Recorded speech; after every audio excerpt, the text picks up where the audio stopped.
हे beautiful viewers और random take, तो कैसे आप लोग।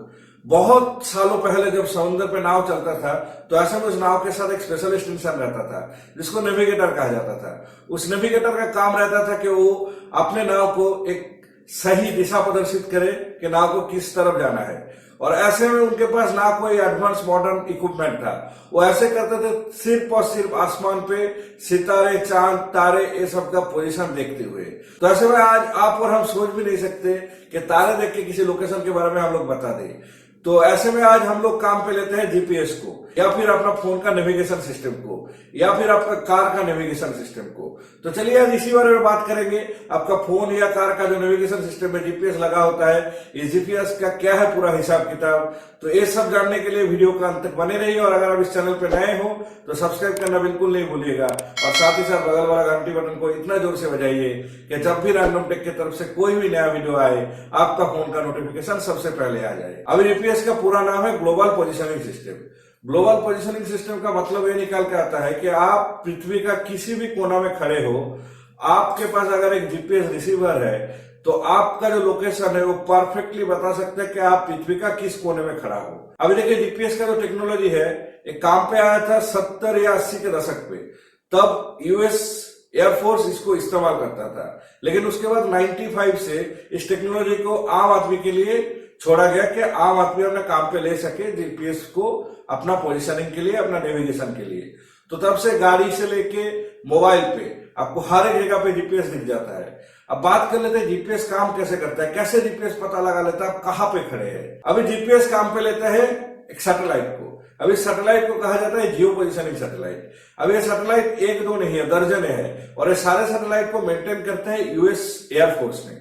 अब ये सैटेलाइट कैसे पता कर लेता है कि आप कौन सा लोकेशन पे है। तो ऐसे में आपका जो फोन है उस पर लगा रहता है रिसीवर।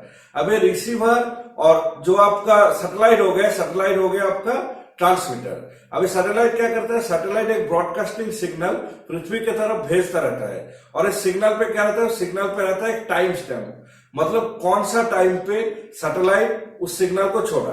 और अभी आपका फोन जो रिसीव करेगा उस सिग्नल को, फोन को दिख जाएगा कि कौन सा टाइम पे सैटेलाइट से छोड़ा गया है और कौन सा टाइम पे आपका फोन रिसीव किया। अब ये दोनों टाइम का फर्क को कैलकुलेट करके एक फॉर्मूला पे डाला जाएगा तो आराम से दिख सकते हैं कि आपका जो पोजीशन है वो सैटेलाइट से कितना दूर है। अभी इससे आपको पता चल गया कि आपका जो पोजीशन है वो सैटेलाइट से कितना दूर है, लेकिन ये पता नहीं चला कि कौन सा साइड पे है, क्योंकि उस दूरी पे एक सर्किल अगर बनाएंगे तो सर्किल का किसी भी पोजीशन में आपका पोजीशन हो सकता है। तो ऐसे में आपका फोन कोशिश करता है कि दूसरा सैटेलाइट के साथ कनेक्ट करना। अभी जब आप दूसरा सैटेलाइट से कनेक्टेड होंगे तो उसके साथ भी सेम मामला होगा। उसका भी जो ब्रॉडकास्टिंग सिग्नल है उसका टाइम स्टैम्प और आपका फोन का रिसीविंग टाइम स्टैम्प को अगर वो फर्क निकालेगा उसके साथ भी आपका डिस्टेंस पता चल जाएगा। तो ऐसे में क्या होगा, एक सर्किल हो गया और दूसरा सर्किल हो गया। अभी वो दो सर्किल दोनों को इंटरसेक्ट करेगा, तो ऐसे में आपका पोजीशन हो जाएगा दो इंटरसेक्ट पॉइंट के बीच, मतलब ये दोनों इंटरसेक्ट पॉइंट में किसी भी एक पॉइंट में आपका पोजीशन है। अभी अगर तीसरा सैटेलाइट को ले लिए और तीसरा सैटेलाइट से भी ऐसे एक सर्किल ड्रॉ किया जाएगा तो आपका जो पोजीशन है वो करीब करीब परफेक्ट पोजीशन आ जाएगा। इसे कहा जाता है ट्राइलेटरल सिस्टम। अभी अगर आपका फोन चौथा सैटेलाइट को भी कैच कर पाए तो आपका फोन से आपका जीपीएस से आप पता कर सकते हैं कि आप समुद्र तल से कितना हाइट पे है। तो ऐसे में आप अपना लॉन्गिट्यूड, लैटिट्यूड और ऑल्टीट्यूड तीनों पता कर सकते हैं। तो ऐसे में अगर आपका एक्यूरेट पोजीशन चाहिए होगा तो मिनिमम से मिनिमम 3 सैटेलाइट चाहिए होगा। तो ऐसे में आपको 3 सैटेलाइट हमेशा कैसे मिल जाता है, पृथ्वी का किसी भी कोने पे हो। देखिए जीपीएस पे है टोटल 24 सैटेलाइट। अब ये 24 सैटेलाइट कंटिन्यूअसली रोटेट कर रहा है, और ये कंटिन्यूअसली जब 24 सैटेलाइट रोटेट कर रहा है तो आपका पोजीशन कहीं पे भी हो आपका फोन से 3 सैटेलाइट विजिबल हो जाता है। तो ऐसे में आपका जो लोकेशन बहुत ही आराम से, बहुत ही इजीली दे पाता है। अभी बहुत सारा देश खुद का सैटेलाइट डेवलप कर रहा है। ग्लोनास भी एक डेवलप्ड सैटेलाइट है जो कि रशिया का है। अभी इंडिया भी अपना सैटेलाइट डेवलप करने का कोशिश कर रहा है, और चाइना ने लगभग कर लिया अपना सैटेलाइट डेवलप। तो ऐसे में जो बेस्ट टेक्नोलॉजी अभी तक मार्केट पे है वो है जीपीएस। अभी नेक्स्ट सवाल जो आता है कि सैटेलाइट उतना ऊपर से जो टाइम स्टैम्प भेजता है वो इतना एक्यूरेट कैसे हो जाता है और सारे सैटेलाइटों के लिए एक कैसे हो जाता है।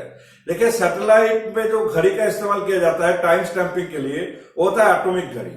अभी एटॉमिक घड़ी का खासियत यही है कि वो सालों साल एक्यूरेट टाइम देता रहता है। अभी आप मान लीजिए कि 24 सैटेलाइट में से अगर एक दो सैटेलाइट खराब हो जाएगा तो क्या होगा।